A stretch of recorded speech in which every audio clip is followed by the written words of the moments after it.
Welcome to another episode of Throttle Stop Garage. Today we're going to have a look at the brand new release of the Revopoint TRACKIT.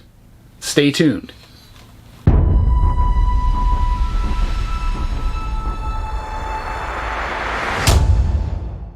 Alright, the Revopoint TRACKIT is brand new on the market today, and it's a new way of scanning. So we're going to be taking the marker dots off of the object we're trying to scan, and we're going to put it onto that frame, and then we're going to have this thing watch us the whole time. Let's get at it and see how this thing works. Okay, brand new out is the Revopoint TRACKIT. So we're going to just give you a quick look at this. Just opened the box, just did the calibration, about to do my first scan.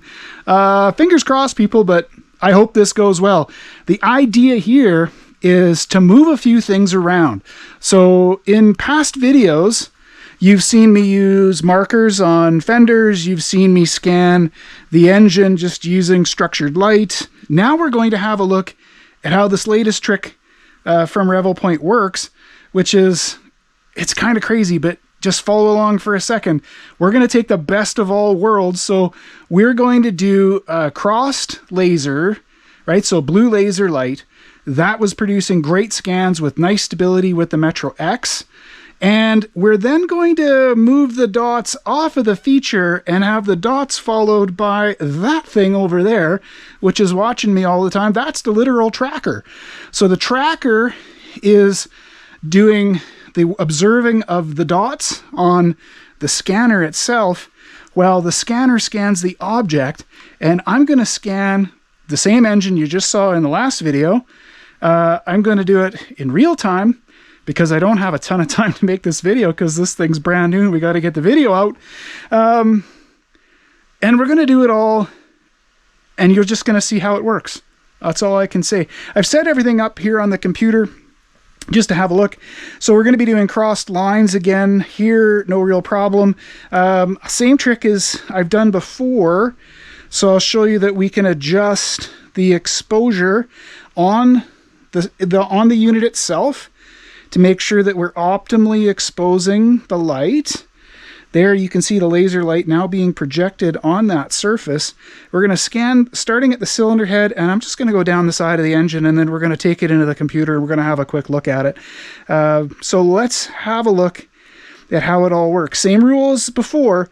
We're going to try to move this scanner as consistently and slowly as it wants to go. All right, so we're going to go not very slowly. This thing can scan at some speed, but we're going to scan that surface, doing a nice smooth pass.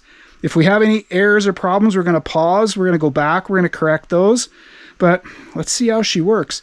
Always start in an area where you know you can get back. And in this case, you have to pay specific attention to the tracker. So you have to make sure that the tracker can see you. If the tracker can't see you, there's no way it's going to know where any of this stuff is. So let's go. It's kind of exciting, actually. It's not every day you get to try and play with new things.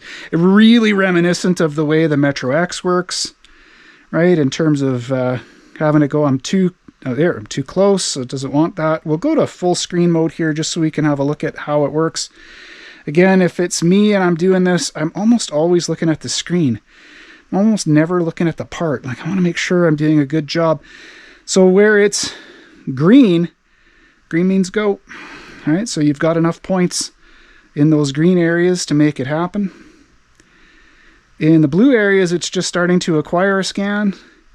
Orange areas, not great.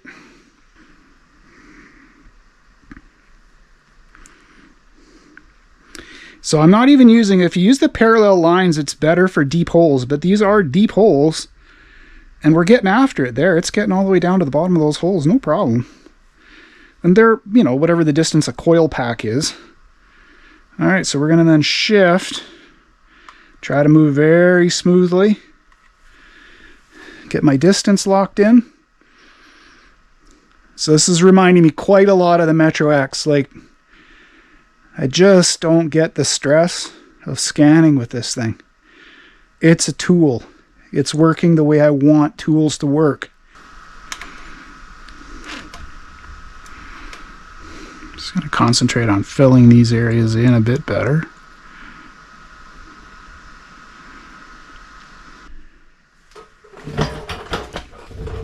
Let's just run it back through this area here, and then we're going to call it a day.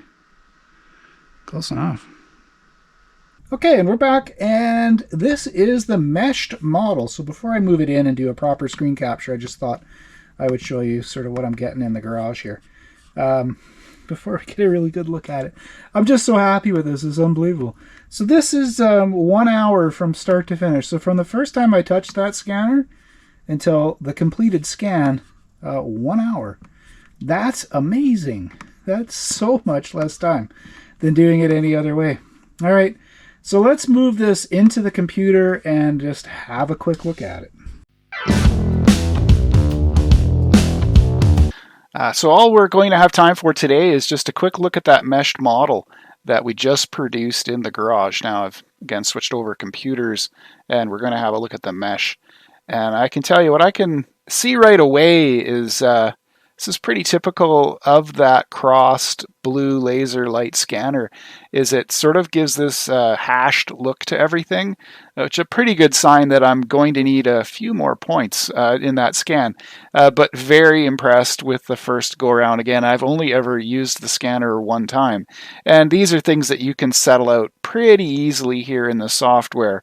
Like that's captured every bit as much detail. Remember, again, the engine block itself was it had some baby powder and alcohol sprayed on it, and then it had a shiny bell housing lopped onto the back of it. And most scanners don't like shiny things. This thing did not miss a beat covering that shiny object. So you really don't have to worry about scan spray and other things to get this to work.